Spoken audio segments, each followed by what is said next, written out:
Astaghfirullahaladzim. Astaghfirullahaladzim alladzi la ilaha illa anta khalaqtani wa ana abduka wa ana ala ahlik wa bulaka bi ni'matika alayya wa abu bi zambi faghfir fa innahu la yaghfiru dzunuba illa anta.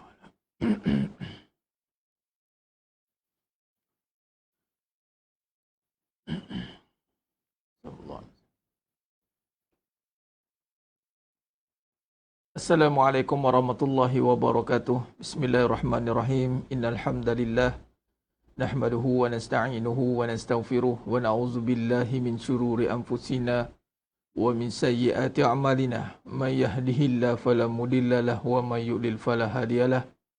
Asyhadu an la ilaha illallah wahdahu la syarikalah wa asyhadu anna Muhammadan 'abduhu wa rasuluh. Allahumma salli ala Muhammad wa ala ali Muhammad. Rabbi yassir wa la tu'assir, Rabbi tammim bil khair. Rabbi shrah li sadri wa yassir li amri wahlul 'uqdatam min lisani yafqahu qawli. Allahumma aftah alaina hikmataka wanshur alaina min khazain rahmatika ya arhamar rahimin. Wallahu allazi la ilaha illa huwa alimul ghaibi wa syahadah huwa rahmanir rahim. Wallahu allazi la ilaha illahu al-malikul quddusus salamul mu'minul muhaiminul azizul jabbarul mutakabbir. Subhanallah ya amma yushrikun. Wallahul khaliqul bari'ul musawwiru lahul asma'ul husna.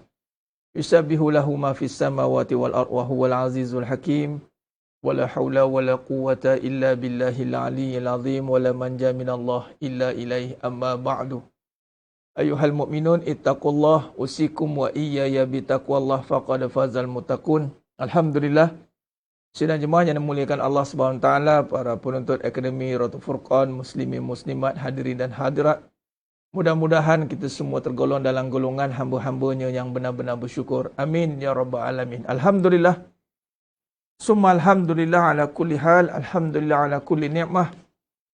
Bersyukur banyak-banyak kepada Allah Subhanahu taala di atas segala nikmat, di atas segala keadaan yang telah Allah berikan pada kita hari ini. Subhanallah, Maha Suci Allah, segalanya itu semuanya sempurna. Tiada ada yang ada di sisi Allah itu semuanya sempurna. Lihatlah dengan kesempurnaan Allah SWT. Apatah lagi Allah pilih kita untuk terus berada dalam ketaatan, jalan-jalan ketaatan ini. Kita duduk dalam majlis ilmu ini, yang mana antara perkara yang Allah suka, amalan yang Allah suka adalah kita duduk dalam majlis zikrullah. Kita niatkan untuk kita menuntut ilmu ini untuk mendapatkan ridha Allah. Ya, insya-Allah mudah-mudahan kita niatkan juga supaya Allah tetapkan kita di dalam ketaatan insya-Allah. Biarlah kita mati dalam keadaan kita menuntut ilmu. Ilmu apa yang kita tengah nak tuntut ni? Ilmu tentang usuluddin, asas agama. Asas agama, dan kita mengkaji tentang kehidupan. InsyaAllah kita cuba hayati, rungkai, kita ungkap, kita cuba tafsirkan kehidupan ni dengan sehabis baik insyaAllah. Mudah-mudahan kita mampu mewariskan ilmu ini kepada keturunan kita insyaAllah. Baik, seperti biasa kita mulakan kuliah kita pada malam ni dengan sama-sama membaca ayat suci Al-Quran daripada surah Al-Hadid. Suka saya ulang banyak kali, tak apalah, biar kita ingat. Antara kelebihan surah Al-Hadid ni diriwayatkan oleh Irbad bin Sariyah. Pada saat menjelang tidurnya Rasulullah SAW membaca Al-Musabbihat. Ini surah-surah yang diawali dengan tasbih. Dan bersabda di dalamnya terdapat ayat yang lebih utama daripada 1000 ayat. Iaitu firmannya huwal awwal wal akhir. Ruwahul Ahmad dan lainnya. Baik, jadi maknanya surah Al-Hadid ni kita cuba nak konsistenkan diri kita. Istiqomahkan kita membaca, ibarat kita setiap malam baca 1000 ayat. Masya Allah. Walaupun kita, kalau setiap malam 1000, pahala 1000, bayangkanlah. Kalau kita tengok fadilat lah. Dan yang lebih penting, di sebalik ayat itu, hikmah yang besar, yakni Al-Hadid, yakni besi. Kuat. Dan sifat kuat itu kita nak supaya Allah berikan. Bagaimana Allah jadikan besi itu kuat, maka Allah jadikan hati kita kuat. Tapi nak bagi tahunya hati kuat bukan mengambil sifat besi, tetapi hati itu kuat kerana zikrullah. Zikrullah, dengan kita membaca ayat suci Al-Quran ini, menguatkan hati kita yang perlu berhadapan dengan cabaran-cabaran di akhir zaman ni. Tekanan yang begitu hebat di akhir zaman ni semakin memuncak. Hanya yang bersedia dan menguatkan hati saja mampu menghayati dan melalui kehidupan yang penuh mencabar. InsyaAllah, mari kita sama-sama membaca. Kita mulakan dengan Ummul Kitab Al-Fatihah. A'udzu billahi minasy syaithanir rajim. Bismillahirrahmanirrahim. Alhamdulillahi rabbil alamin. Ar-Rahmanir Rahim. Maliki yaumiddin. Iyyaka na'budu wa iyyaka nasta'in. Ihdinas siratal mustaqim. Siratal ladzina an'amta 'alaihim ghairil maghdubi 'alaihim waladdallin. Amin. Bismillahirrahmanirrahim. Sabbaha lillahi ma fis samawati wal ardh wa huwal azizul hakim. Lahu mulku samawati wal ardh yuhyi wa yumit wa huwa ala kulli shay'in qadir. Wal awwal wal akhir wal zahir wal batin wa huwa bikulli shay'in alim. والذي خلق السماوات والأرض في 6 أيام ثم استوى على العرش يعلم ما يلج في الأرض وما يخرج منها وما ينزل من السماء وما يعرج فيها وهو معكم أينما كنتم والله بما تعملون بصير. له ملك السماوات والأرض وإلى الله ترجع الأمور. يولج الليل في النهار ويولج النهار في الليل وهو عليم بذات الصدور.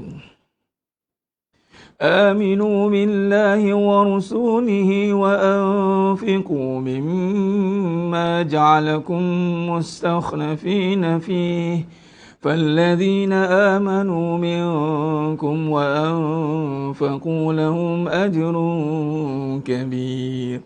وما لكم لا تؤمنون بالله والرسول يدعوكم لتؤمنوا بربكم وقد أخذ ميثاقكم إن كنتم مؤمنين.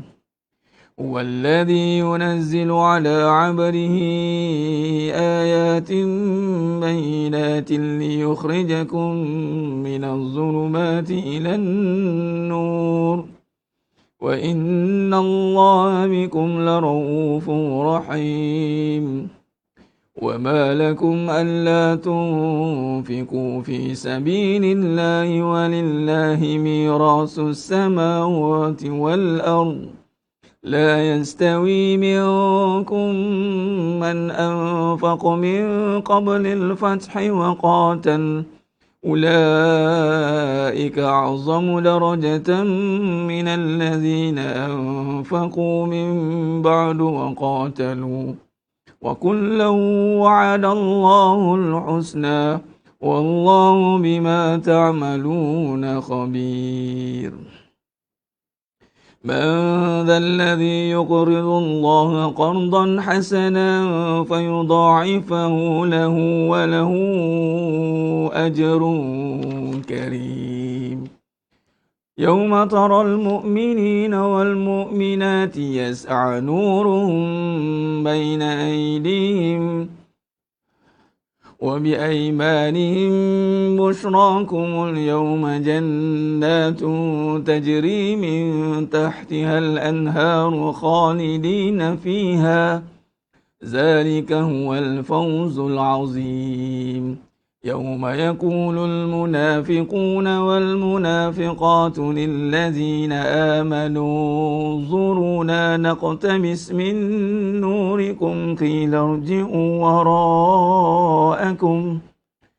قيل ارجعوا وراءكم فالتمسوا نورا فالتمسوا نورا فضرب بينهم بسور له باب باطنه فيه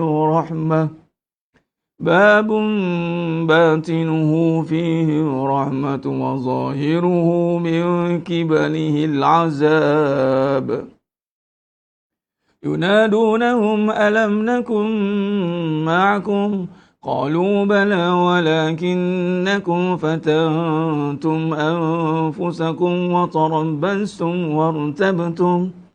وتربستم وارتبتم وغرسكم الأماني حتى جاء أمر الله وغركم بالله الغرور فاليوم لا يؤخذ منكم فدية ولا من الذين كفروا مأواكم النار هي مولاكم وبئس المصير ألم يأن للذين آمنوا أن تخشع قلوبهم لذكر الله وما نزل من الحق ولا يكونوا كالذين أوتوا الكتاب من قبل فطال عليهم الأمد فقست قلوبهم وكثير منهم فاسقون اعلموا أن الله يحيي الأرض بعد موتها قد بينا لكم الآيات لعلكم تعقلون إن المصدقين والمصدقات وأقرضوا الله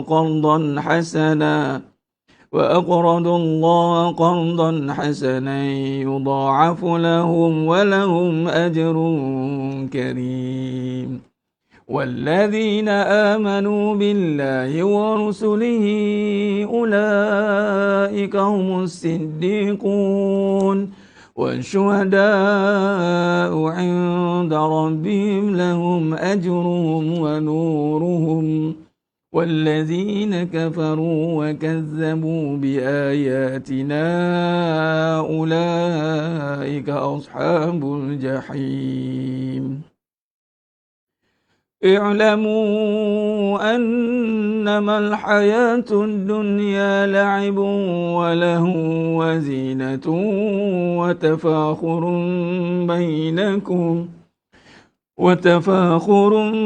بينكم وتكاثر في الأموال والأولاد كمثل غيث عجب الكفار نباته ثم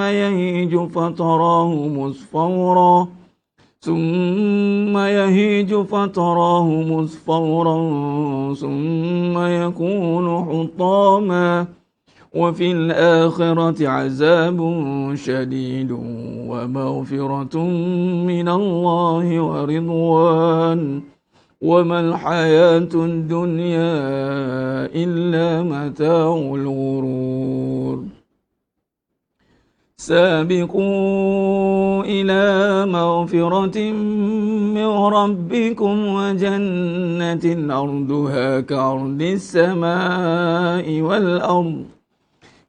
السماء والأرض أعدت للذين آمنوا بالله ورسله ذلك فضل الله يؤتيه من يشاء والله ذو الفضل العظيم ما أصاب من مصيبة في الأرض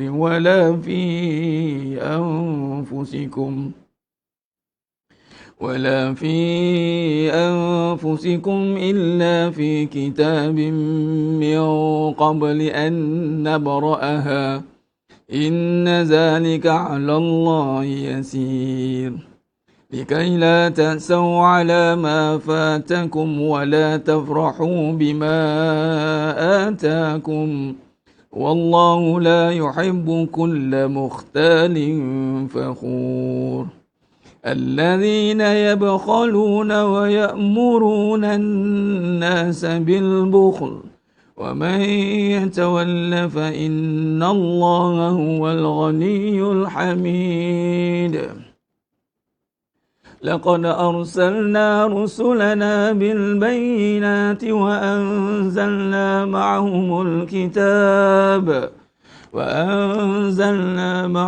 الكتاب والميزان ليقوم الناس بالقسط وأنزلنا الحديد فيه بأس شديد ومنافع للناس وليعلم الله من ينصره ورسله بالغيب إن الله قوي عزيز ولقد أرسلنا نوحا وإبراهيم وجعلنا في ذريتهما النبوة والكتاب فمنهم مهتد وكثير منهم فاسقون ثم قفينا على آثارهم برسلنا وقفينا بعيسى ابن مريم وآتيناه الإنجيل وجعلنا في قلوب الذين اتبعوه رأفة ورحمة ورهبانية ابتدعوها ما كتبناها عليهم إلا ابتغاء رضوان الله فما رعوها حق رعايتها فآتينا الذين آمنوا منهم أجرهم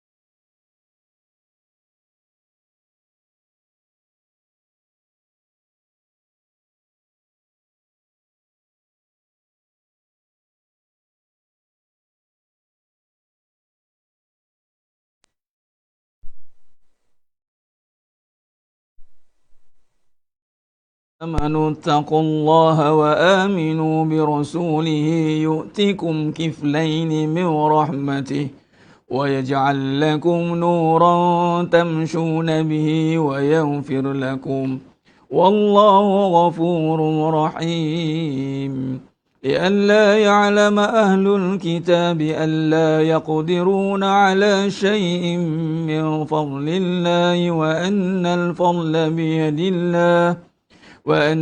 الفضل بيد الله يؤتيه من يشاء والله ذو الفضل العظيم صدق الله العظيم. Alhamdulillah. Moga-moga Allah rahmati kita dengan berkat bacaan suci ayat Quran daripada surah Al-Hadid. Moga-moga mendapatlah kita fadilat daripada bacaan surah itu tadi, insya-Allah. Sidang jemaah yang dimuliakan Allah Subhanahu wa taala. Alhamdulillah meneruskan kajian ilmu kita pada malam yang penuh barakah ni, insya-Allah. Semalam kita dah sentuh tentang bagaimana kita nak menyusun kembali, nak menjaga kita punya lisan, menjaga lisan di akhir zaman, yang mana ke arah mana lisan yang kita nak pandukan agar lisan kita ni terpelihara daripada mengatakan kalam-kalam yang batil. Jangan dalam pengajian kita yang sebelum ini dinamakan lisanul haq, kalam-kalam kebenaran. Qulil haq walau kana murran. Ini arahan Nabi SAW. Kul, berkatalah benar walaupun pahit. Sebab tu dalam pengajian hakikat kehidupan ini, yang mana konten utama ataupun mauduk tajuk besarnya hakikat kehidupan. Allah. Ustaz, nak papal Quran kat skrin dekat baca. Tak nak, saya nak suruh baca Quran. Tak aci baca kat skrin. Boleh? Apa yang saya buat mesti ada sebab dia. Tak nak tengok skrin. Tengok Al-Quran. Okey? Kita dah banyak tengok skrin dah. Kita tengok handphone ni kan. Handphone tu. Tengok Al-Quran dalam handphone. Tengoklah Al-Quran. Saya pun baca tengok Al-Quran. Ni. Ni Al-Quran saya. Okey? Ni Al-Quran saya. Tafsir. Senang. Baca. Buka. Handphone satu bab, skrin satu bab Al-Quran. Jadi biar kita baca Al-Quran. Ambil Al-Quran, baca. Pegang, baca. Boleh Ustaz? Maaf Ustaz. Alhamdulillah. Baik, jadi sedang nyembah yang mulakan Allah SWT. Itu pun kena perhatikan tu. Kadang-kadang kita tak sedar teknologi ini menghilangkan konten utama dalam amal. Hati-hati. Hati-hati. Sebagai contoh, bacaan Al-Quran. Bacaan Al-Quran itu memang membacanya itu pahala. Tetapi mashaf ataupun memegang Quran, membaca dengan mashaf itu lebih afdal. Itu lebih afdal. Baik, jadi sedang nyembah yang mulakan Allah Ta'ala, sambung tadi. Saya respon tadi. Saya respon sikit soalan tadi tu. InsyaAllah. Baik, sambung. Lisanul haq, kalang-kalang kebenaran. Pahit, tuan-tuan. Kulil haq walau kana murran. Berkata benar walaupun pahit. Dan saya pernah tulis satu kenyataan saya. Tulis. Dalam pengajian hakikat kehidupan ni. Memang kita tak ada simpan-simpan. Apa maksud simpan? Laser ke Ustaz? Beza ke dengan mulut laser? Tak. Mulut laser bak lain. Mulut laser ni tak jaga perasaan. Tak jaga perasaan orang. Cakap nak menyakitkan hati orang. Itu tak boleh. Kita bukan menyakitkan hati orang. Berkata benar ni bukan menyakitkan orang. Tapi bila kata yang benar ini, dia sakit bagi yang sedang luka. Bagi yang sedang sakit, dia mendengar kalam kebenaran menyakitkan dia. Tetapi ingat, kesakitan itu adalah sementara kerana dia akan menyembuhkan. Macam ubat lah tuan-tuan.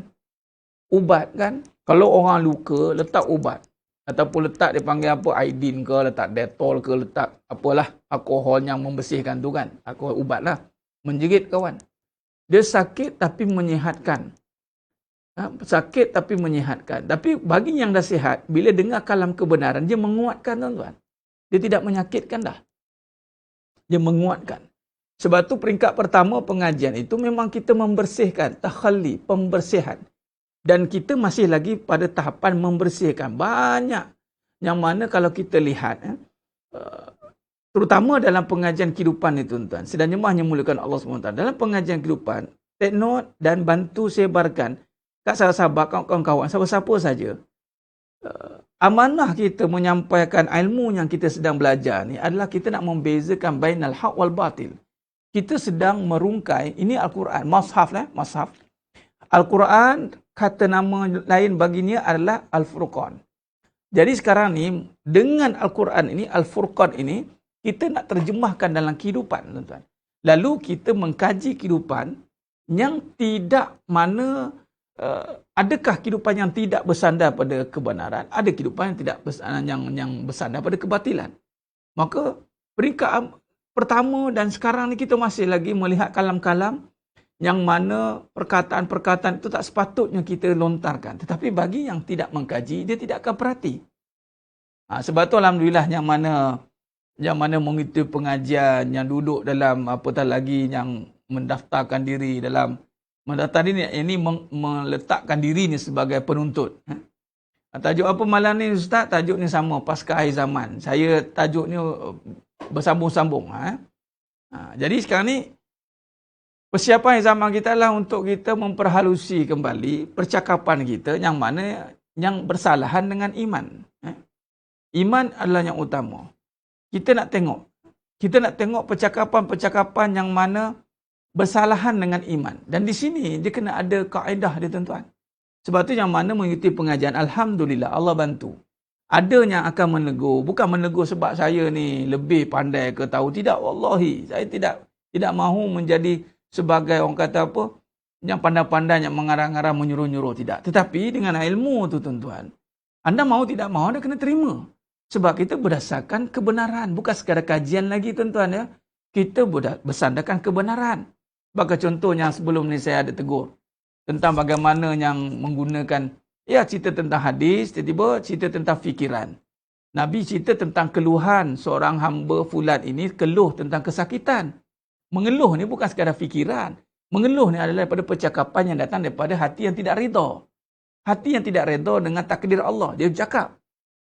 Lalu dengan kaedah law of attraction ini, yang kita tak sedar tuan-tuan. Ada dua. Seorang tu inbox saya juga. Dia kata, Ustaz, ni ke videonya Ustaz kata tu? Ya. Minta maaf ustaznya, ini ustaz pun yang hantar. Ustaz juga yang hantar. Saya cakap, yelah ustaz lah. Mungkin dia ustaz lah. Tapi mungkin dalam bab ini dia terlepas pandang. Dia saya juga ada kelemahan saya dalam bidang lain. Taklah semua bidang saya kena champion. Sebab kita adalah jahil. Kita alamal insana malam ya'lam. Yang mana bidangnya Allah beritahu, itulah yang akan tahu. Jadi Allah takdirkan saya untuk memahami bidang kehidupan bersandarkan kepada kebenaran. Soft. Jadi kalau penghususan akhlak, dan di situ juga cerita tentang hukum. Cuma kita tidaklah pergi mendetailkan tentang hukum pada pelaksanaan, dia panggil maqasid, bab fikih, perbezaan mazhab. Itu kena kaji bab amalan, bab bab ulama, perbahasan tentang pendapat-pendapat ulama. Itu kena yang mahir. Saya tak mahir bab itu. Tapi adakah tidak tahu? Tahu. Cuma kita tak nak masuk dalam bidang itu sebab kita tidak pergi ke arah itu secara in detail. Tidak. Tidak boleh dia mengatakan dia serba tahu. Orang berilmu tidak boleh meletakkan dia serba tahu. Kita serba tak tahu. Okey, jadi gelaran itu mungkin gelaran merujuk pada gelaran bidang dia. Bukan bidang ini. Jadi kita kena belajarlah. Sebab tu kita kena sentiasa berlapang dada. Terbuka untuk kita mendengar. Ada ilmu yang kita tak tahu. Apatah lagi tentang perkara ini, tuan-tuan, sebagai contoh. Bercerita soal fikiran. Dan lepas ni saya cerita tentang sedikit tentang lisan juga.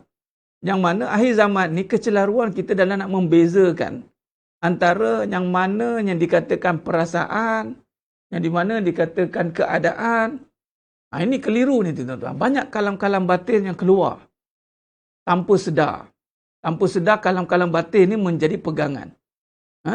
Jadi bila kita duduk dalam pengajian begini, adalah kita panduan, tuan-tuan. Sedang jemaah yang muliakan Allah SWT, adalah panduan. Adalah kita boleh tegur, macam contoh saya. Kalau berikan takdir dan kelebihan sedikit untuk memimpin, itu saja. Saya tengok ada perkara-perkara tak betul, saya akan cakap, saya akan tegur. Ini salah ni. Sebagai contoh yang terbaru, saya tulis dalam kenyataan saya tentang Rasulullah SAW tidak stres. Tidak boleh mengatakan Rasulullah SAW itu stres. Sebagai contoh. Jadi, saya nak sentuh dalam bab ni dulu. Saya sentuh dalam bab ini dulu. Dalam bab lisan. Baik. Jadi, sudah jemaah yang muliakan Allah SWT. Baik. Sekarang ni, kita bicara soal bagaimana nak meluruskan lisan. Meluruskan dia, apa katanya, nak supaya lisan ni selari dengan iman. Kita nak begitu. Bermaksud iman itu yang akan kontrol lisan. Kita dah bincang panjang dalam bab lisanul haq. Cuma dalam akhir zaman ni, kita kena perhatikan lisan ini, yang mana lisan ni kena selari dengan iman. Dia kena selari dengan iman, tuan-tuan. Mana-mana yang tak selari dengan iman, maka kita tidak boleh pegang lisan itu. Maka kita bimbang, lisan itu hanya menjadi sangkaan. Ini yang berlaku ni, sangkaan. Baik, jadi bila kata lisan iman, iman ni bicara soal apa, tuan-tuan? Iman ni bicara soal kebenaran. Kebenaran ni bicara soal apa? Tentang sunnatullah. Atau lebih tepat, tentang Allah. Itu kebenaran, iman. Sebab tu, awaluddin ma'rifatullah. Awaluddin ma'rifatullah. Bila kata awaluddin ma'rifatullah, maka pastikan kalam-kalam kita ni bersandar dengan iman. Apatah lagi kehidupan. Tuan-tuan sedang jemaah yang muliakan Allah SWT. Iman ni perbincangan banyak dalam kehidupan. Sebab apa iman ni banyak perbincangan dalam kehidupan? Kenapa? Ni kita kaji. Sebab pada iman, peribahasa iman, dia cerita tentang rukun iman yang ke-6, takdir, qada dan qadar.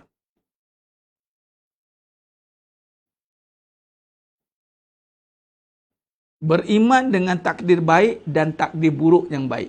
Baik, bila sebut baik buruk ni, dekat mana nak tengok baik buruk ni? Dalam kehidupan.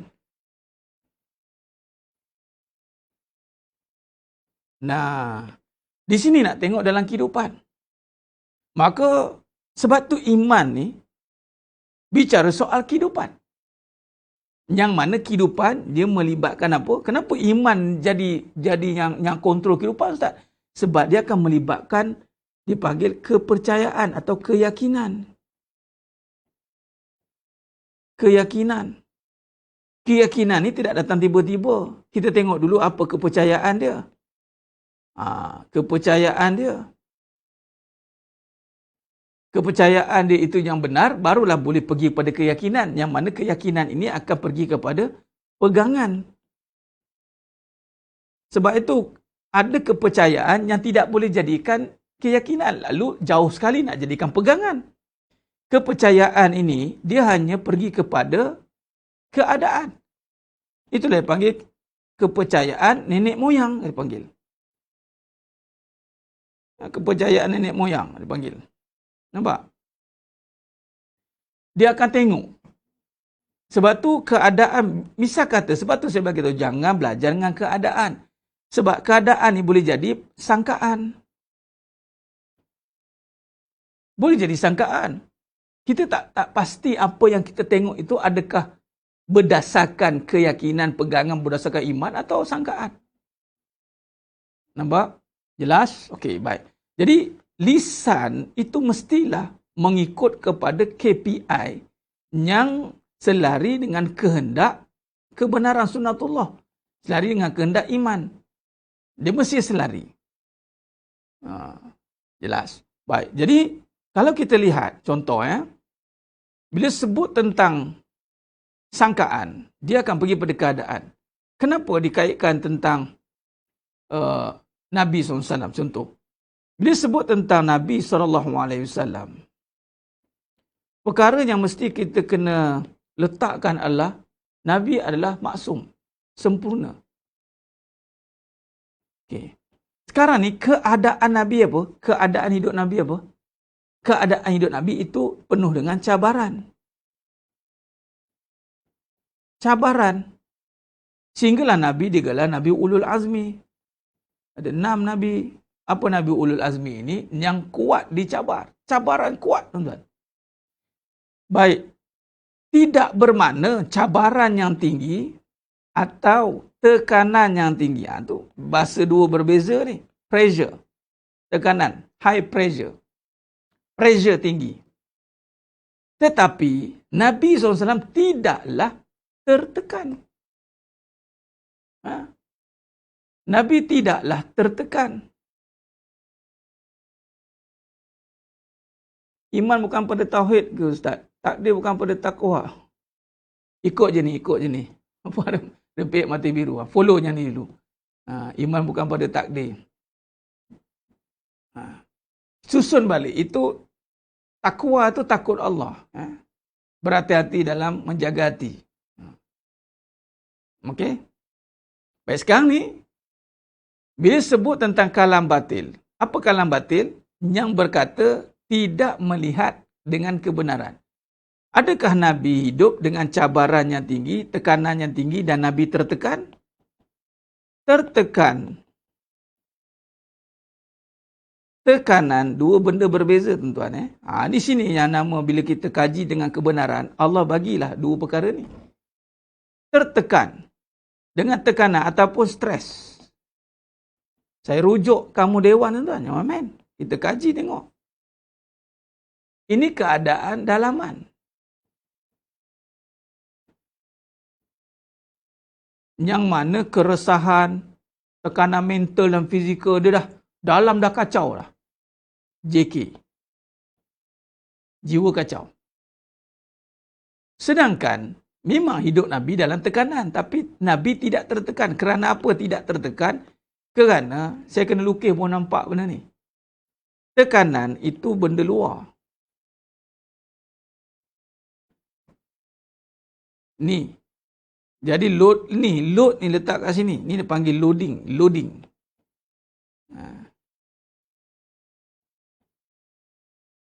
Sekarang ni yang menghalang tekanan itu daripada tekan di dalam. Dia stay dekat dalam ni. Tak berubah pun. Border ni tak berubah.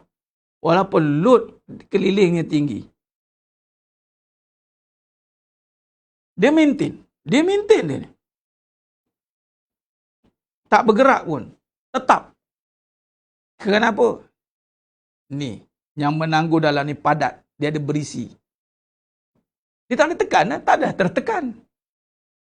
Habis tak perasaan tu yang pergi kepada keadaan itu. Contoh sedih. Tu perasaan, memang Nabi ada perasaan sedih, manusia. Tu betul, Tuan Aswad. Saya dah sentuh, pause. Tentang pressure tu, tekanan.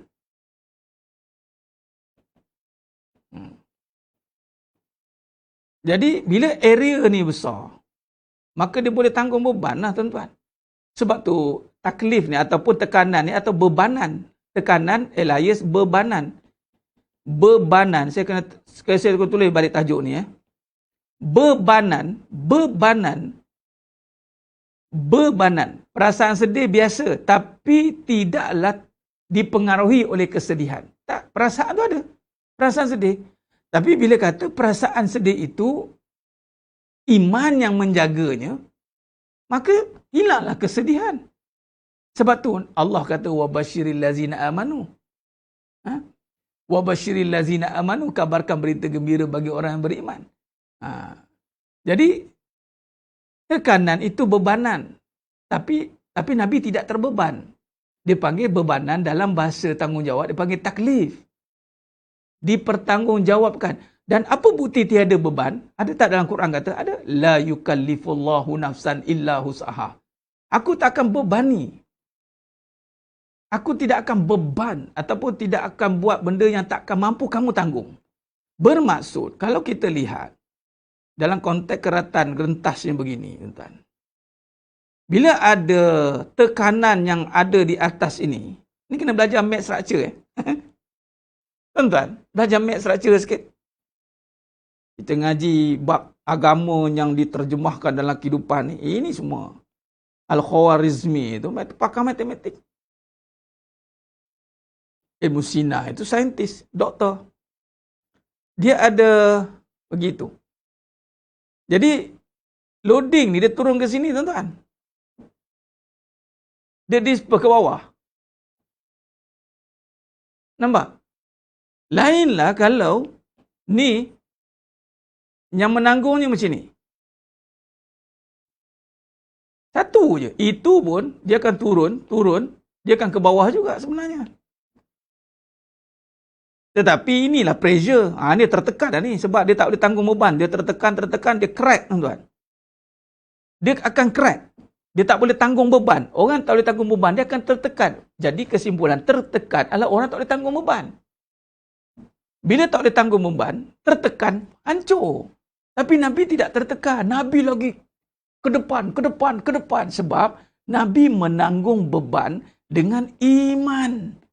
Jadi iman Nabi ni macam mana, tuan-tuan? Orang nak kaitkan pressure tak ada, depress ni tak ada kaitan dengan iman. Sekatilah kalau kamu tak nak kait dengan iman, nak tengok kamu settle dengan apa. Dia kata kita settlekan dengan pressure, dengan apa? Kita hilangkan tekanan itulah, kita hilangkan kita dengan happy-happy. Maksudnya tak nak iman lah. Okey, tak apa, dengan perasaan lah. Kita tengok sejauh mana perasaan dia boleh selesaikan tekanan. Sejauh mana perasaan dia boleh selesaikan tekanan. Bagi tahu perasaan apa. Anda tengah sedih.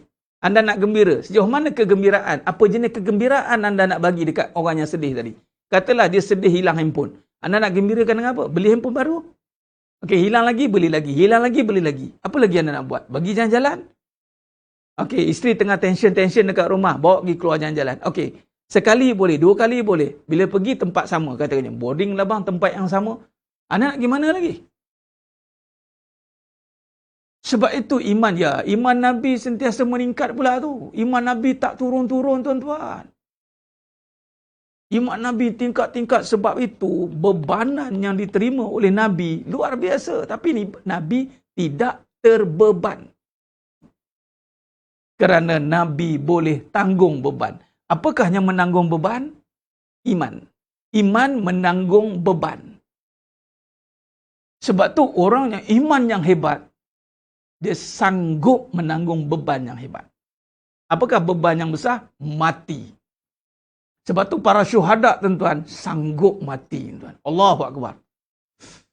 Sebab tu Nabi SAW ketika ghazwah peperangan, Nabi front line, duduk depan, tuan-tuan. Nabi bukan ke belakang. Bukan dalam cerita-cerita yang kita nampak panglima duduk belakang macam tu. Nabi duduk depan, Nabi serang dulu. Nabi ke depan, tuan-tuan. Jadi di mana teori kata tertekan? Tak ada. Boleh jadi tertekan bila iman. Ni kait dengan iman. Sebab tu orang marah. Ustaz, tertekan ni macam normal lah Ustaz. Depres ni macam sakit kepala lah. Orang beriman pun boleh kena sakit kepala. Itu sakit kepala. Faham? Tuan-tuan, dalam penyakit ni, kadang-kadang nak jadikan dalam bidang biologi pun mari kita bincang. Walaupun kita taklah pakar dalam bab biologi ni. Tapi kita bolehlah sikit-sikit insya-Allah. Dengan ilmu Allah bagi ni. Penyakit ni tuan-tuan, medium yang membawa penyakit ada dua.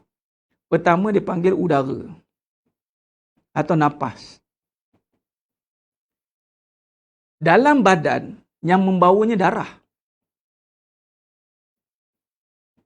Dalam bab penyakit yang melibatkan biologi, melibatkan badan, itu yang membawanya darah. Jadi ni tak ada kena-mengena dengan iman. Betul. Sakit kepala ke apa ke memang tak ada kena dengan iman. Orang sakit kepala pun kena, orang beriman pun kena, malah kadang-kadang dahsyat lagi kenanya. Sebab darah ni melibatkan makanan. Makanan pula, tapi ada kait juga hal haram nanti. Tapi tak ceritanya dalam bab yang membawa penyakit. Sebab tu kalau nak cek penyakit, dia cek darah. Habis apa kaitan dengan nafas ni? Adakah nafas ni akan boleh memberi kesan pada darah? Boleh. Bila nafas ni tuan-tuan, nafas yang ada tekanan dan tertekan.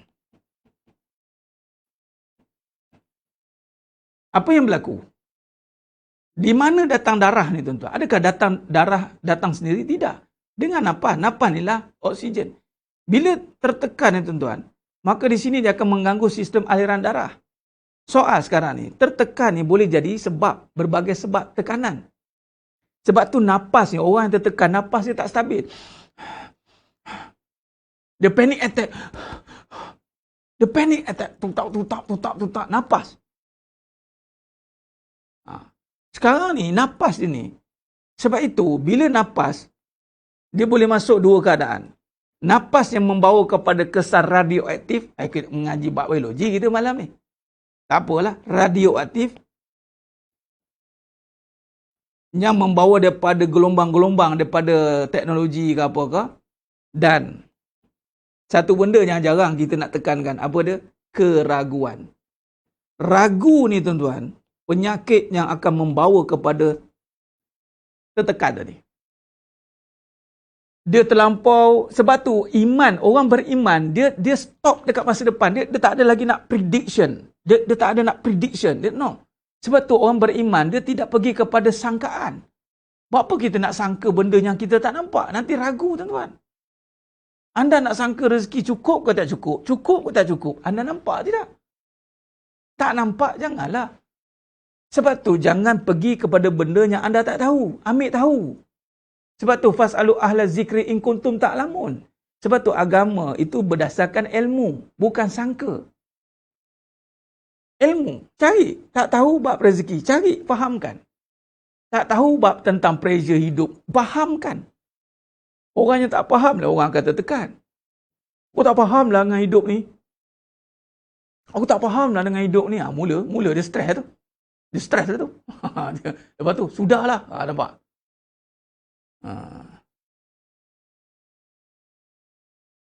Benar Tuan Syed Yusof. Mereka, kita tengok sedih, mereka tak kisah. Sungguh. Jadi, sekiranya, ni contoh pembawa penyakit.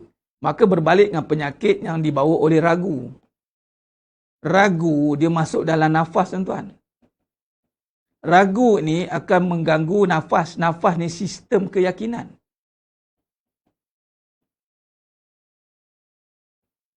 Bila sistem keyakinan ni dibawa nafas yang ada sistem keraguan, dia ragu tuan-tuan, nafas dia akan terganggu. Oksigen dalam badan dia tak cantik. Sebab tu bila sistem keyakinan terganggu, fikiran akan terganggu. Fikiran dia akan terganggu. Fikiran dia akan celaru. Jadi soalnya, yang kata tak nak kait-kait dengan iman tu, bagaimana nak hilangkan ragu? Bukankah dengan iman? Nak hilangkan ragu bukankah dengan iman? Iman bukankah bicara soal keyakinan? Anda nak nafikan lagi? Cubalah nafikan. Berapa ramai yang cuba nak menafikan. Nak makan ubat bolehlah. Anda makan ubat. Anda nak riliskan minda. Bagi ubat tidur, ubat penenang. Penenang tu apa? Ubat mengantuk. Makan, tidur. Celik mata, risau lagi. Makan lagi, tidur. Tak nak risau, pergi buat treatment, fikiran, tengok. Tu dia pergi kawal fikiran. Memanglah fikiran dia sedang terganggu. Tapi tanya tak dari mana datang terganggu tu. Ragu. Dan ini ada dalam surah An-Nas. Allazi yuwaswisu fi sudur. Sudur. Di manakah datangnya ragu? Dekat mana datangnya ragu? Hatilah. Fi sudur. Apa darah gemuruh ni, tadilah dia dah efek kepada darah lah. Adalah isu yang dia trigger tu. Dia dah naik sangkaan, dia dah masuk dalam fikiran dia. Dia dengar dia, dia naik darah cepat. Sebab ada fikiran-fikiran yang dah mengawal dia. Jadi fikiran ni akan kontrol balik sistem badan. Kalau fikiran dia betul, maka betul lah sistem badan dia. Sebab tu datang ada aliran-aliran macam law of attraction tu. Law of attraction, hukum tarikan, fikiran baik. Soal, fikir tu bermula dengan apa? Adakah berfikir dengan benda atau berfikir dengan zikir? Aliran barat meletakkan fikiran dengan benda. Kalau anda ni tengah stres dengan benda susah, anda fikirlah benda yang senang. Anda tengah hidup susah, okey, bayangkan rumah anda cantik, ada benda. Dia panggil materialistic orientation. Dia panggil result oriented. Result oriented, dia akan tengok benda dulu.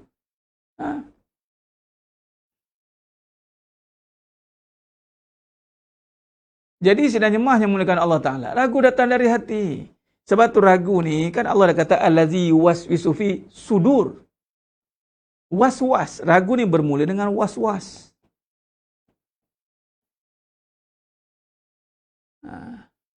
Ustaz, stres meroyan, orang pantang boleh apply tak dengan Ustaz cerita ni? Cerita kena betul sikit. Jangan terus pergi kata ni kurang iman ni. Hang lagi meroyan pula dengar. Dia kena cerita dulu. Sekarang ni, stres ni duduk kat mana? Kat meroyan kat mana? Perasaan dia. Perasaan dia tangkap fikiran terganggu. Fikiran dia dikawal oleh perasaan. Itu saja. Cuba kawal fikiran tu balik dengan iman. Orang tak nak kait dengan iman, nak mainkan perasaan juga. Agilah mainkan perasaan. Saya buat diagram macam ni. Ni fikiran ke atas, tuan-tuan. Ada, ni saya dah bincang dah dulu. Adanya dengan jiwa, adanya dengan perasaan. Perasaan ini sedih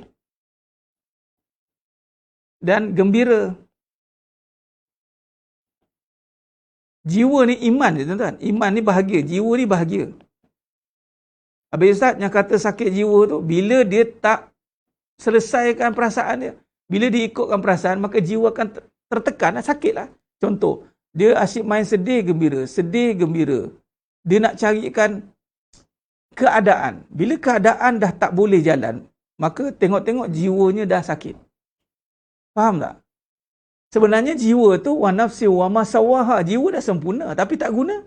Bila kereta tak guna, jiwa tak guna, enjin tak start. Anda ingat jiwa tu sihat ke? Matilah. Okey, sekarang ni bila kata tengah meroyan, sedih, dia nak apa? Nak gembira. Anda bagilah dia gembira, apa dia nak? Bagi. Okey, sekarang ni setahu mana kita nak layankan perasaan tu? Bagi tahu saya. Macam budak lah. Budak nangis, nak gula bagi gula. Kalau tak dapat, nangis lagi. Nak gula bagi gula. Tak dapat, nangis lagi. Nak gula bagi gula. Last sekali, gula je lah. Kena standby gula penuh satu balang kat rumah. Sebab apa? Sebab dia nangis sebab nak gula. Jadi, kita ni nangis sebab nak duit. Jadi, kena bagi duit lah. Nangis sebab apa? Tengoklah. Renung tu zikir. Fikir dengan zikir. Tuan. Zikir tu, fikir. Ni fikiran duduk atas. Renung ni kat fikiran lah. Fikiran yang merenung dengan jiwa. Ada fikiran yang tidak merenung dengan jiwa, dengan nafsu. Fikiran tetap di depan. Tapi soalannya yang menjaga fikiran dengan apa? Berfikir dengan apa? Itu soalan dia. Dia tak konflik kat situ. Terus fahamkan. Aku berfikir dengan apa? Dengan iman atau dengan perasaan? Itu je. Macam ni kita boleh cakap macam ni? Dengan ilmu lah. Sebab tu kena ada ilmu. Jangan sangka-sangka. Belajar, jangan main sangka-sangka. Tu kata belajar dengan setan tu. Setan ni apa? Ragu-ragu. Aku rasanya bukan kot. Dia kot-kot je. Aku mana satu ya? Jangan. Kalau kata berfikir renung tu dengan dalil, dengan ayat, tanda-tanda. Kalau perasaan dengan sangka-sangka. Tengok Nabi stres ni kot. Kot-kot. Kot-kot. Mana boleh kot-kot tu? Nabi hidup susah. Susah tu. Nabi resah ke? Kita je susah resah. Ni satu penyakit kita juga. Kita jangan menghukum lemah kita sama dengan orang. Apatah lagi Nabi. Lemah kita. Kita ni jenisnya cepat resah bila susah. Perasaan kita ni susah. Memandangkan kita ni jenis tak ignore sangat bab iman ni. Kita kata susah ni, kita tak nak lah. Kita nak fokus, nak senang. Bila kita tak nak faham tentang hati, kita nak faham tentang perasaan saja, maka susah akan jadi resah. Susah ni perasaan dia. Maka apa yang akan berlaku? Jadi resah. Resah tu hati. Itu panggil keluh kesah. Ada orang susah, itu yang hadisnya Nabi tegur tu, jangan keluh kesah. Sebab ini iman. Iman ni bab redha ni, jangan buat main. Tapi sebab dia tak mau dengar bab iman ni, alah ustaz ni, apalah, aku nak senang je. Nak senang-senang je lah. Tak apalah, aku nak beramal. Contoh tadi, ada yang saya komen dalam bab stres tu, saya tetap berzikir juga ustaz, tapi bila kena masalah, saya resah juga. Bermaksud kita berzikir bukan dengan hati, dengan perasaan saja. Apa perasaan? Dia nak senang. Dia bukan nak Allah. Allah mak sampai macam tu ustaz.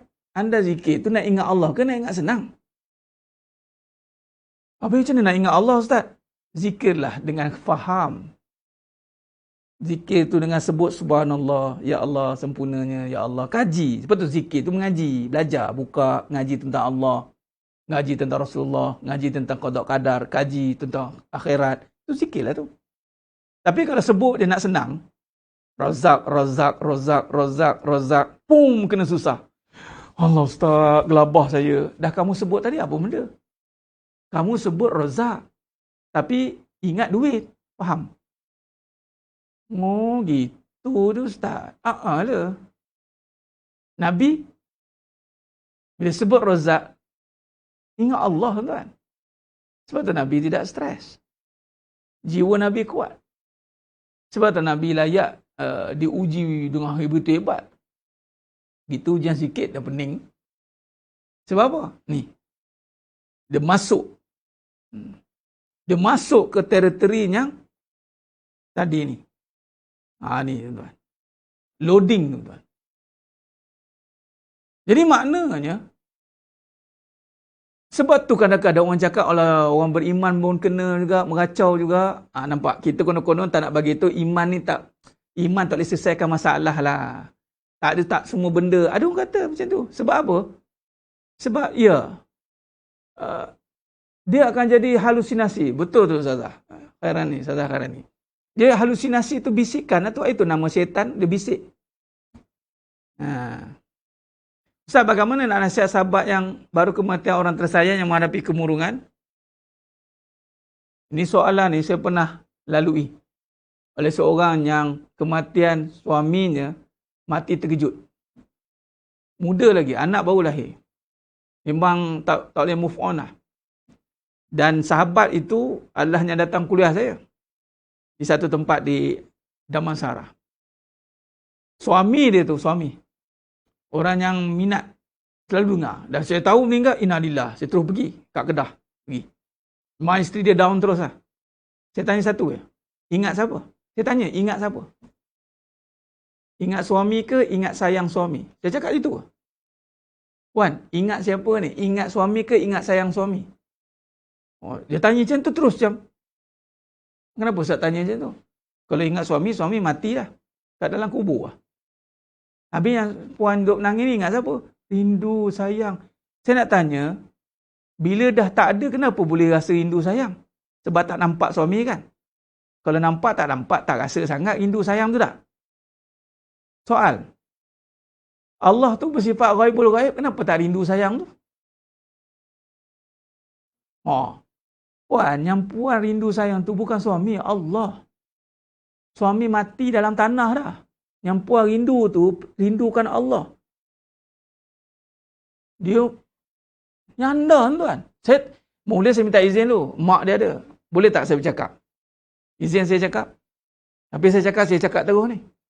Sebab saya tengok ni, anak kecil lagi. Anak yatim pula tu. Saya cakap gini. Sempatlah pegang. Baby comel lagi budak. Puan rindu siapa sebenarnya? Saya tanya betul-betul. Tapi kena tahulah. Kena tahulah soalan nak tanya soalan mana. Rindu suami atau rindu kasih sayang suami? Rindu suami atau rindu cinta suami? Sifat kan? Puan rindu sifat kan? Puan dah tak nampak suami. Kenapa rindu masih ada?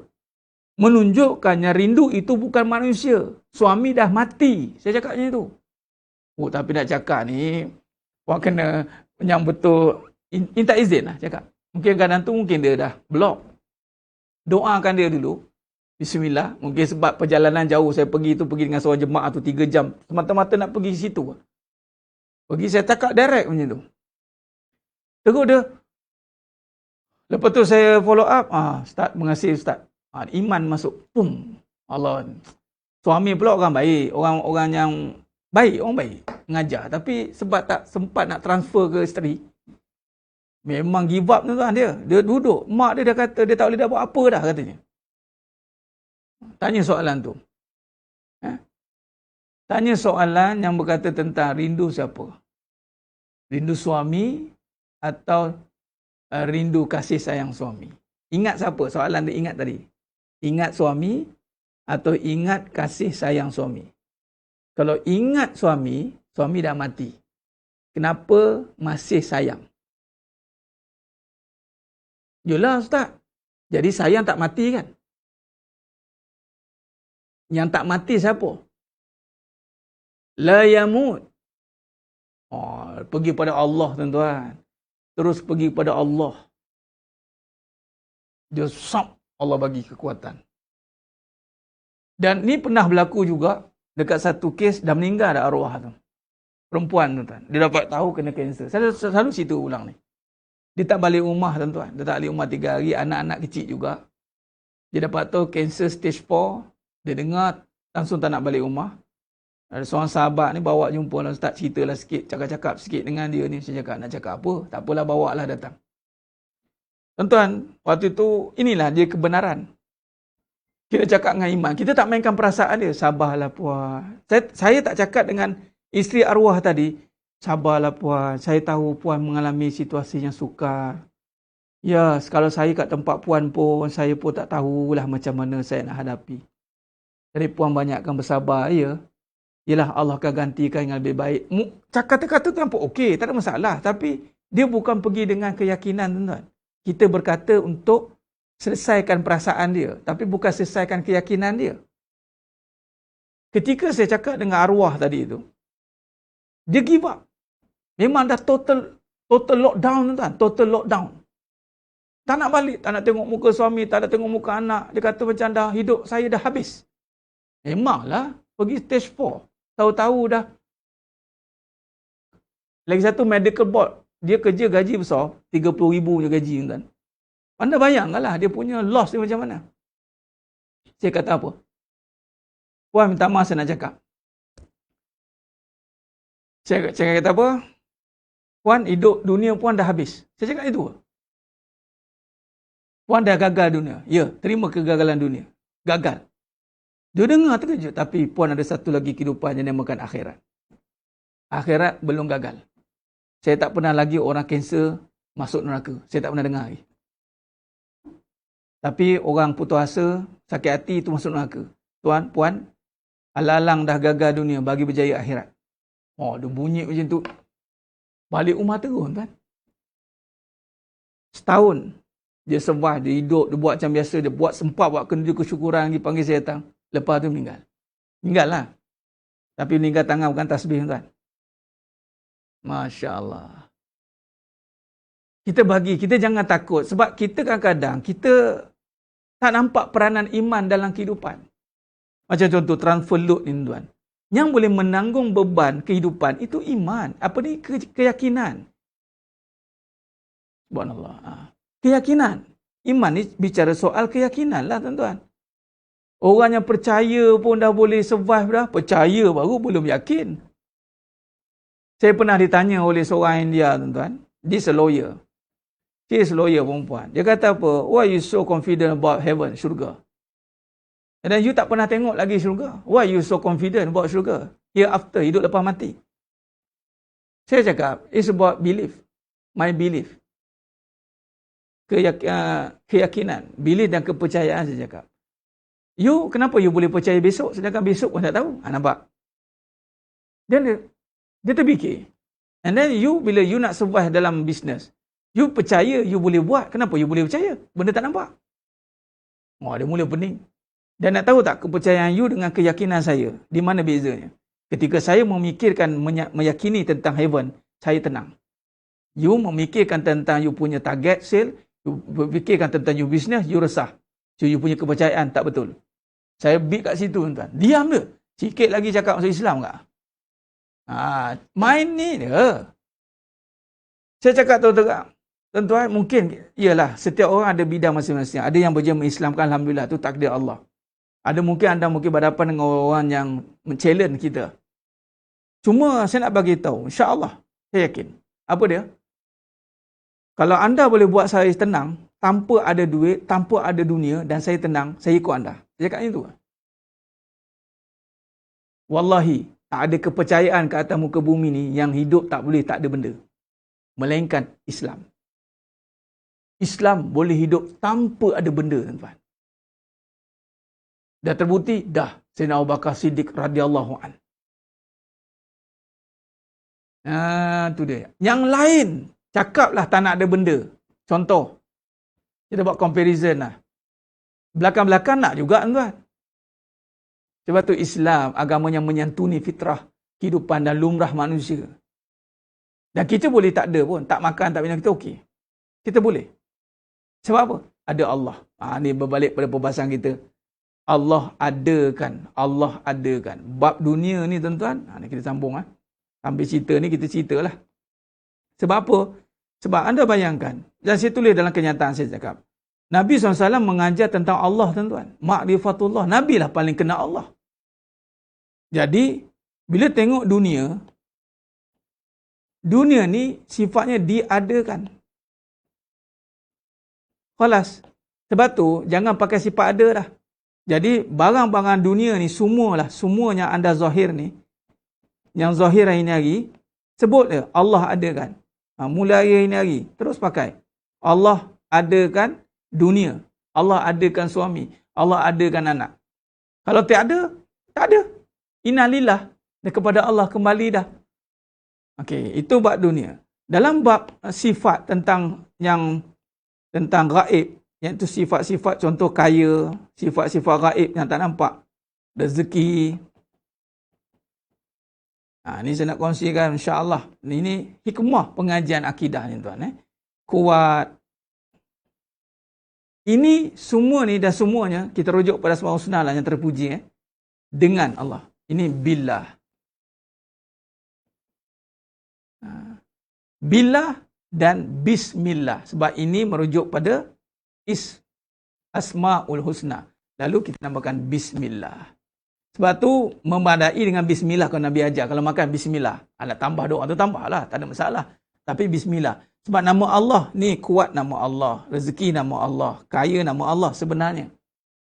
Dan nama membawa pada sifat. Lalu kalau kita susun balik dalam lisan kita. Dengan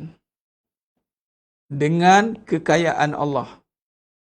Ni kalau kita nak sebut dalam bahasa Melayu lah. Dalam bahasa Arab ada.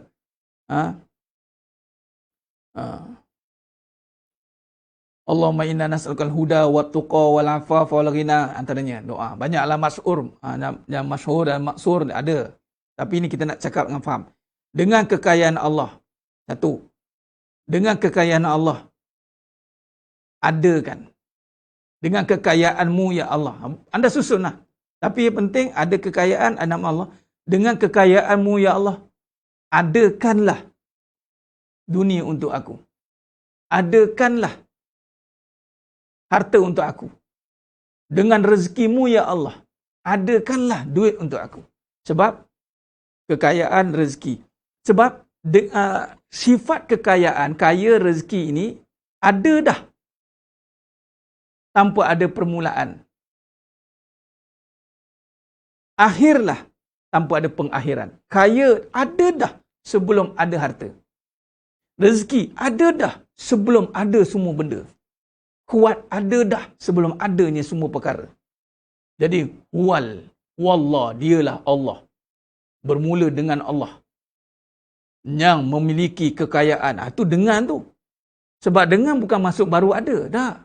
Anda kena faham ni akidah ni tuan. Jadi maknanya kalau kita lihat kekuatan itu, kekuatan.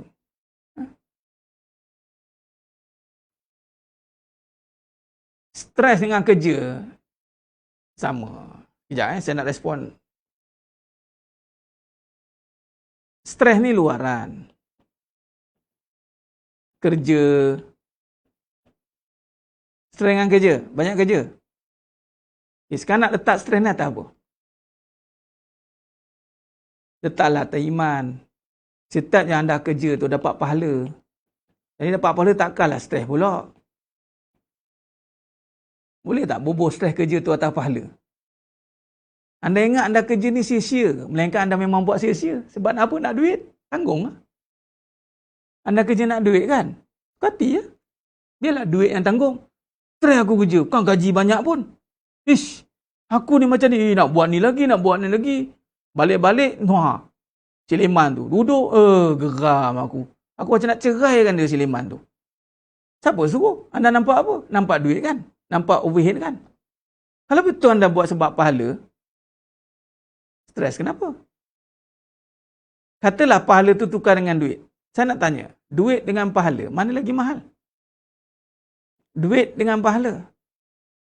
Mestilah pahala tuan-tuan. Sebab pahala, duit, semahal-mahal duit, tak boleh beli syurga. Okay, sekarang ni, katalah, anda kerja, bayar duit banyak. Happy nampak? Berbaloi lah kerja.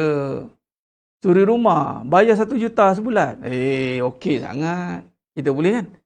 Mata duitan kan? Suri rumah kena ada gaji.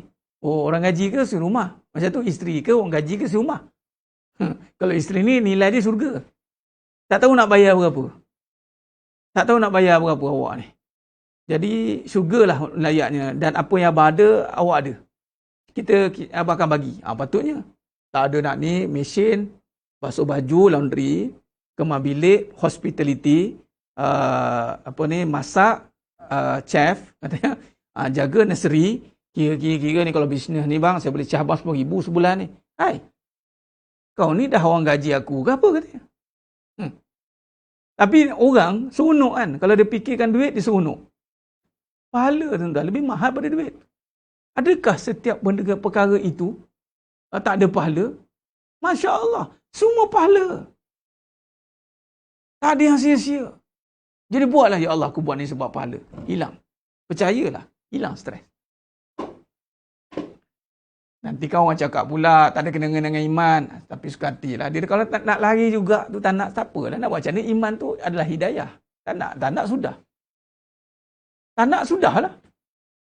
Dah tak nak penyelesaian dengan iman, nak juga penyelesaian dengan perasaan, dengan kebendaan, silakan. Tak ada masalah. Baik, sambung tadi. Jadi maknanya sidang jemaah yang muliakan Allah Ta'ala, dengan kekayaan Allah. Maka, dengan kekayaan Allah, adakanlah apa saja perkara. Ataupun kita boleh reverse balik. Ya Allah, adanya semua perkara ini. Adanya semua perkara ini. Ini tu apa? Semualah adalah kerana kekayaanmu. Beza tak tuan-tuan? Di mana diri? Ada diri tak? Tak adalah. Ini namanya binasa lah. Usaha pun tak nampak. Sebab memang adanya semua ini adalah kerana kekayaanmu. Kalau tidak kekayaanmu, maka tiadalah semua yang aku ada hari ini. Titik, tuan-tuan. Ulanglah banyak kali. Ulanglah cakap tu banyak kali. Nama pun zikir. Wiridlah. Biarlah meresap dalam hati. Ustaz tak faham Ustaz. Ngaji dah lagi. Sebab faham ni bukan dengan hafal. Faham ni dengan bersihkan hati. Allah. Saya dalam doa kerja minggu lepas, mohon Allah bantu saja tunjuk jalan keluar. Saya dalam doa kerja. Kerja tak ada. Okey, ya Allah. Dengan rezekimu, ya Allah, adakanlah kerja untuk aku, ya Allah. Ya Allah, dengan rezekimu, ya Allah, adakan kerja untuk aku, ya Allah. Ya Allah, duit tak ada, rezeki ada, ya Allah. Adakanlah duit untuk aku, ya Allah, dengan sifat rezekimu yang tidak habis-habis. Sebab tu jangan berkira. Kalau kita betul-betul relatekan dengan Allah, jangan berkira. Sebab Allah punya sifat tak terkira banyaknya. Nah, jadi, jangan nampakkan kebendaan yang kontrol kehidupan. Nampakkan sifat kekuasaannya yang memimpin kita ke arah kebenaran. InsyaAllah, selesai benda tu. Baik, jadi sidang jemaah yang dimuliakan Allah Ta'ala, kesimpulan kita, saya cerita sikit dalam masa ada ni, dah lajak sikit ni, Allah Akbar. Baik, saya cerita tentang, bila sebut tentang ada ni tuan, adanya dunia ni, dengan adanya dunia ini, yakni kita minta Allah adakan, bermaksud kesimpulannya dengan Allah juga sebenarnya. Kemuncaknya adalah billah sebenarnya. Cuma saya detailkan sikit. Dia akan pergi begini. Ini adalah sifat kekuasaannya. Sifat kesempurnaannya. Innallaha jami wa yuhibbul jamal. Contoh. Dan dengan sifatnya itu adanya dunia. Adanya dunia. Macam itulah. Jadi sebenarnya dia berkadar langsung terus macam tu. Dia akan pergi kepada dengan Allah juga. Ya? Sifatnya tadi yang kita bincang tadi, iaitu kaya, kuat, semualah mahmudah. Dan yang membawa dengan begitu sempurna itu bagi Nabi SAW. Itu dia panggil mahmudah. Dan kita wajib mengikuti Nabi SAW. Maka dengan sifat-sifat itulah adanya dunia. Lalu dunia inilah didapatkan julukan nama-nama tadi. Kaya lah, orang kaya, orang kuat, orang itu macam-macam lah. Sebenarnya orang tu kaya bukan sebab orang itu, sebab ada nama kaya tu. Kalau tak ada nama kaya, tak dipanggil lah orang kaya. Ya? Begitulah caranya. Baik. Jadi sekarang ni, nak kaitkan dengan tanggungjawab. Bila kata adanya dunia ini dengan Allah tuan-tuan, maka ada perbincangan tentang tanggungjawab. Taklif. Baik. Bila sebut tanggungjawab, maka kita pergi taklif tanggungjawab lelaki dan perempuan. Ini saya laju sikit. Tanggungjawab lelaki dan perempuan berbeza, tuan-tuan. Lelaki dan perempuan sangat berbeza. Apatah lagi lelaki yang bergelar isteri. Allah, lelaki bergelar isteri. Itu saja. Dia dah gelar isteri, dia taubat ke? Dia buat statement tapi masih maintain nampak gaya dia. Innalillah. Lelaki, suami, perempuan, isteri. Daripada suami ini, maka Allah kurniakan zuriat, maka jadilah dia seorang ayah. Maka jadilah dia seorang ibu. Baik. Sebelum jadi isteri suami ini, ada tak title yang ada sebelum jadi suami isteri? Anak. Pun anak. Ada satu ketika, si anak ini menggelar jawatan sebagai suami dan seorang ayah. Si anak ini menggelar jawatan seorang isteri dan seorang ibu. Itu cerita dia. Baik.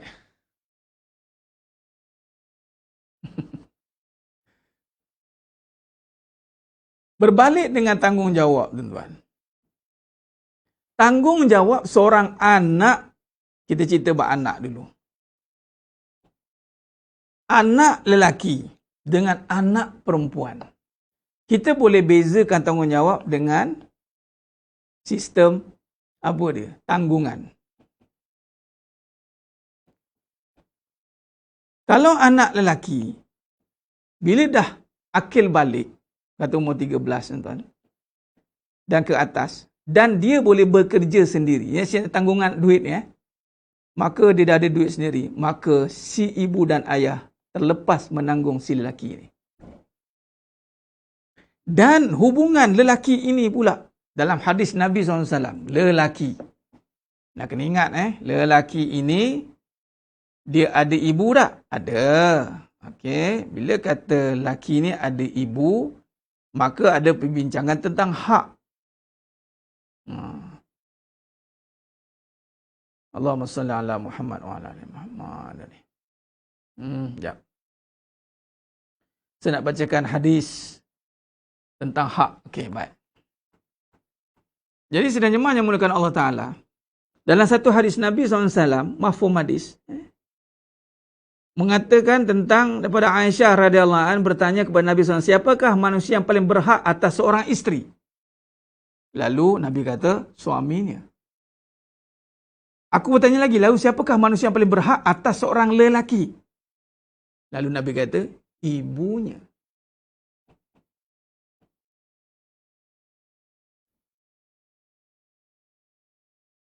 Ini Nabi cerita ni, hadis ni dah kahwin dah ni. Maka lelaki yang belum berkahwin dah tengah-tengah atas ibunya.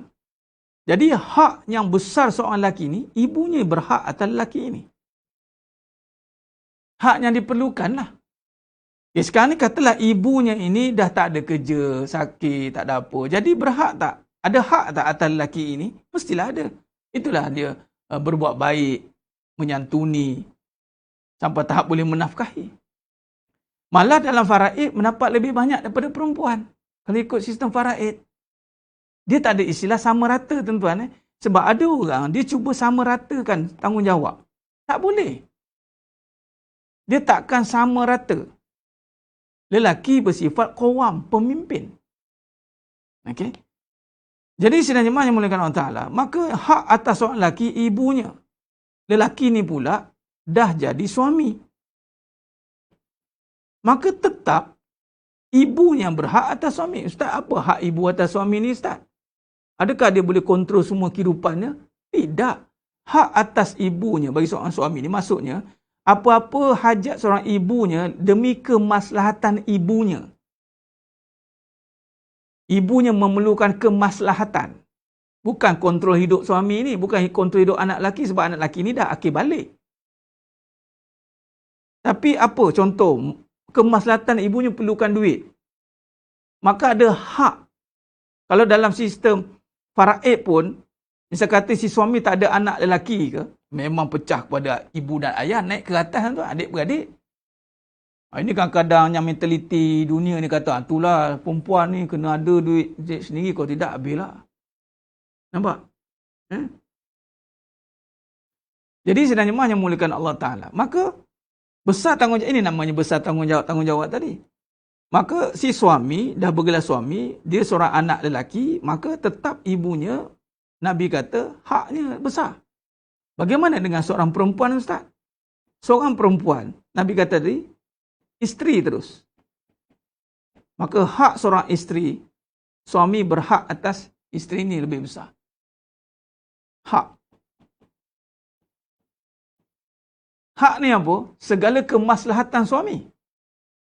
Maka di situ, dari sudut tanggungjawab, tanggungan ketika, sebab itu berwalikan bapa tu, nikah tu, serah tanggungjawab menjaga, mentadbir duit semua dekat suami dia, menjaga isteri. Bermaksud isteri ditanggung, bukan menanggung. Maka isteri ditanggung. Bila ditanggung, maka suami ada hak besar. Macam seorang ayah lah. Sampai ke sudah menanggung, ditanggung. Maka ketika sebelum kahwin pun ditanggung dan berwalikan bapa, maka bapa menyerahkan tugas menanggung si dia ni, anak perempuan ni, kepada kamu. Kamu menanggunglah dia, didiklah dia. Nafkahilah dia. Maka nafkahlah dia dari segi pendidikan, dari segi pakaian, apa yang aku buat, kamu buat. Soal, si isteri ni masa dia jadi anak perempuan, adakah dia menanggung keluarga?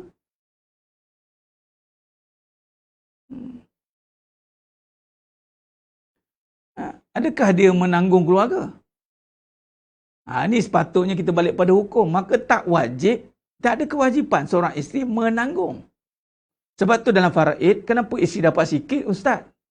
Kami nak banyak. Kamu tiada tanggungjawab untuk menanggung. Tapi Ustaz, kalau mak saya susah, itu membantu, bukan menanggung. Beza ya.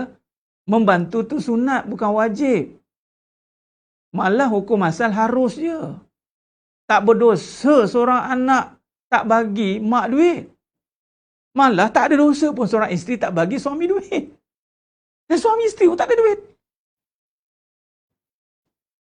Kan dah terbalik. Jadi sidang jemaah yang memuliakan Allah Ta'ala, maka isteri ini ditanggung, bukan menanggung. Maka di saat ketika awal perkahwinan pun, sebelum pun dia tak menanggung, maka apatah lagi bila dah berkahwin, tak adalah dia tanggungjawab menanggung. Apatah lagi nak menanggung keluarga. Cuma sistem sekarang dah terbalik. Nampak?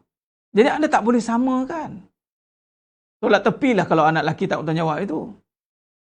Kalau mak tiada anak lelaki macam mana ustaz? Ini jawapan dia macam saya cakap tadi lah. Yang kemarin.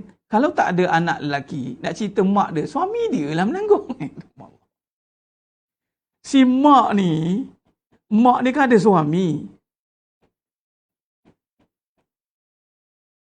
Suami tak boleh harap ustaz. Itu lain nak cerita, faham? Ini kes-kes bermasalah. Suami tak boleh diharap. Cerita bab lain. Maka mak ni anak perempuan. Ada adik-beradik tak? Ada adik-beradik lelaki tak? Pakcik dia pakcik. Pakcik bertanggungjawab atas mak. Walaupun pakcik tu anak nombor 3. Mak ni anak sulung. Anak sulung tak bermestinya jadi heroin. Dia ada 5 anak. Anak bongsu lelaki. 1, 2, 3, 4. Semua perempuan. Maka tetap yang sulung, yang bongsu ini akan jaga semua 4-4 ni. Apa-apa jadi, kamu jaga. Patutnya. Jangan manja dengan anak lelaki. Anak lelaki ni kena gasak sikit sebab dia kena dilatih menjadi pemimpin. Ini dah perempuan yang disuruh digasaknya. Kamu jangan berharap kamu. Kamu. Apa kamu? Dan sekali terus jadi lelaki anak tu. Jadi mak ni ada anak. Ada ni. Jadi adik-beradik ni lah. Tapi ustaz, menantu lelaki apa gunanya? Menantu lelaki kan ada tugas dia dengan mak dia. Tapi kalau misal kata seorang anak yang solehah dapat suami yang soleh, dia akan bantulah mak dia. Tapi tak perlu nak terasa hati kalau menantu tak bantu. Kita balik kepada hukum. Jadi seorang wanita sentiasa dijaga oleh walinya. Ya. Sangat tepat. Nak tahu tak dijaga dengan wali macam mana? Tuan-tuan, nak bagi tahu katalah anda kematian suami. Umur sekarang dah 48. Ni perempuan. Panjang sikit tuan-tuan sikit lagi Nanti kita sambung lagi ni, buat tanggungjawab ni. Ni nak ada kan kena ikut. Bila kata ada ni, ikut Allah ada kan. Allah dah adakan sistem, kita kena ikut. Okay, perempuan. Kematian suami, nak kahwin lagi. Kahwin pula, katalah bermadu. Bermadu ni. Ataupun tak payahlah ustaz bermadu. Nak yang bujang. Yelah, sakit laki bujang. Laki bujang. Okey, tak apalah. Pejabat agama akan minta mana wali perempuan ni. Dia akan cari ketua waris dulu. Abang ada, laki ada, siapa ada, tak ada. Pakcik ada, atuk ada, tak ada, baru wali hakim. Jadi mana-mana perempuan yang dah tak ada habis wali hakim, maka tertakluklah perempuan dijaga, di bawah jaga mahkamah. Mahkamah lah yang akan, hakim lah yang akan menjaga keadilan. Sebab tu mana-mana yang ada masalah, ialah rumah tangga yang tak berlaku dengan cantik. Anda jangan marah-marah, tak payah marah suami tu. Macam semalam saya dapat tahu ada satu cerita ni, dia bermadu. Dia kahwin lagi. Kahwin dengan suami, dia isi umur 2. Nak jumpa suami 6 bulan sekali. Kesian kawan tu dia buatnya. Saya cakap, tak payah bergaduh. Cakap elok dengan abang, kita pergi mahkamah nak? Kita bincang. Kalau agak-agak abang tak boleh, kita tengok mahkamah tentukan macam mana. Tak payah nak marah-marah, baling meja, baling itu tak payah. Pergi, sebab kita ada. Perempuan, anda dijaga oleh mahkamah sebenarnya. Rasa macam, takut benar rasanya. Nak bujang. Nak bujangan duda sebab apa? Seumur hidup aku takkan dimadukan. Ni orang-orang sombong ni cakap. Ngelantak dia. Nak sangat ambil. Allah kata, aku bagi. Jadi berbalik itu. Jadi maksudnya perempuan tidak pernah islah sendirian. Tinggal lagi soal ni sekarang, kesimpulan. Tinggal lagi dia ni dijaga atau tidak. Itu saja. Wali ambil tahu ke tidak. Dikuat kuasakan tidak. Itu lain. Itu pelaksanaan. Pelaksanaan yang tidak dilaksanakan mengikut syarak dan apa yang Allah adakan itu lain. Sebab tu apa masalah? Pergi. Abang dan ayah hidup boleh ke wali hakim. Wali hakim tu akan tentukan boleh ke tidak. Tuan Mat Azmi. Wali hakim tu akan tentukan sebenarnya. Apa sebab? Dia ada sebab yang mesti, sebab-sebab yang kuat. Itu hakim mahkamah dia akan tentukan. Dia tidak boleh request. Dan hakim mahkamah akan tanya. Dia ada perkiraan dia lah. Baik, jadi sedang yang mulakan Allah SWT. Ya, jangan. Dia sebenarnya, jangan takut dengan mahkamah. Ni mahkamah dia takut pergi bincang. Oh, apa-apa see you in court. Itu bergaduh. Cakap begini bang, kita bincang kat mahkamah. Saya ni nasihat abang tak pandai. Kita minta hakim nasihatkan. Boleh bang? Ginilah bang, kalau abang tak boleh nak perform, kita bincang, hakim nasihatkan abang. Tapi kalau abang nak berubah, saya teruskan je perkahwinan ni. Saya nak ikut musim tuan. Agama bukan agama perasaan. Saya ulang sekali ya. Agama bukan agama perasaan. Kita ada undang-undang, kita ada hukum hakam. Ikut hukum hakam. Selesai masalah kita. Macam contoh tadi. Apa perasaan mak saya ustaz? Ni anak perempuan ni. Tak payah main air mata. Agama tak terjadi dengan air mata semata-mata, apatah lagi air mata palsu. Kalau betul anda sayangkan mak anda, jadi isteri yang solehah. Faham? Jadi isteri yang solehah. Bukan si solehah tu dengan bagi duit dekat mak. Lepas tu dikerah-kerahkannya. Mesti bagi. Mana boleh macam tu? Agama tak suruh, Allah tak suruh. Sebab tu kadang-kadang kita doa benda yang Allah nak adakan mesti ikut kepada sunatullah ya. Sebab itu tanggungjawab seorang perempuan itu berbeza dengan tanggungjawab seorang lelaki. Kadang-kadang seorang perempuan minta adakan duit. Malaikat kata, kamu ni minta Allah adakan duit. Kamu tu punya peranan apa?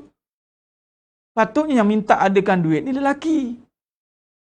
Sebab lelaki yang banyak kena menanggung. Ya Allah, rezekikan aku ya Allah dengan duit. Ya Allah, aku nak bayar. Dia bayar tu ya Allah. Rezekikan ya Allah. Kenalah minta, jangan mengungut mengadu pula. Minta. Isteri pula, ya Allah, banyakkanlah duit suami aku ya Allah. Ada lebih, bagi aku sikit. Cakap begitu kan. Tak ada masalah. Mak pun susah kat kampung tu ya Allah. Ya Allah, murahkanlah. Ya Allah, permudahkanlah rezeki suami aku ni ya Allah. Rezekikanlah dia dengan duit yang berkat, yang halal. Bila macam tu, si suami pun bagi. Mak macam ni kat kampung, okey. Ni abang ada lebih ni, awak ambil lah bagi kat mak. Mak susah. Mak nak pakai duit tu kan. Bukan kata, abang tak bertanggungjawab. Saya pun ada tanggungjawab saya bang, katanya. Abang ni memang suami tak. Mak tu mak sendiri juga bang. Main sinetron buat apa? Jangan buat main sinetron tuan-tuan. Tak jadi apa. Jangan mensinetronkan agama. Agama ada pemiliknya. Jadi ikut hukum. Anda ikut hukum, insya-Allah anda akan terselamat dunia akhirat. Insya-Allah. Ini bab ni nanti kita sambung lagi tuan. Ni dah panjang sangat dah masa ni. Kita sambung. Tak tanya langsung Ustaz Wali, tahu-tahu dah kahwin. Wali macam mana tu? Itu nikah seberang ke apa? Wallahu alam. Kena check lah dulu. Tuan Mak Azmi, itu benda-benda macam ni kena boleh rujuk balik pada memang syarat je. Dalam bab ni kena rujuk pada pihak otoritas. Saya lebih ambil pendapat begitulah.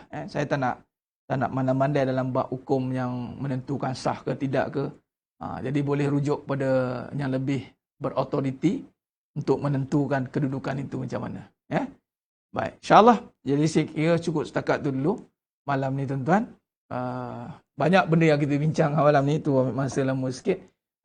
Tak apa, nanti kita sambung lagi esok malam insyaAllah. Kita masih merungkai lagi persoalan-persoalan begini insyaAllah ya.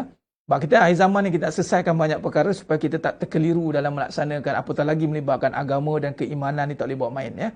Baik, insyaAllah saya kira cukup setakat tu dulu. Mohon ampun maaf atas segala kekurangan saya, terkurang kata, terlebih kata. Mana-mana yang kurang saya minta maaf.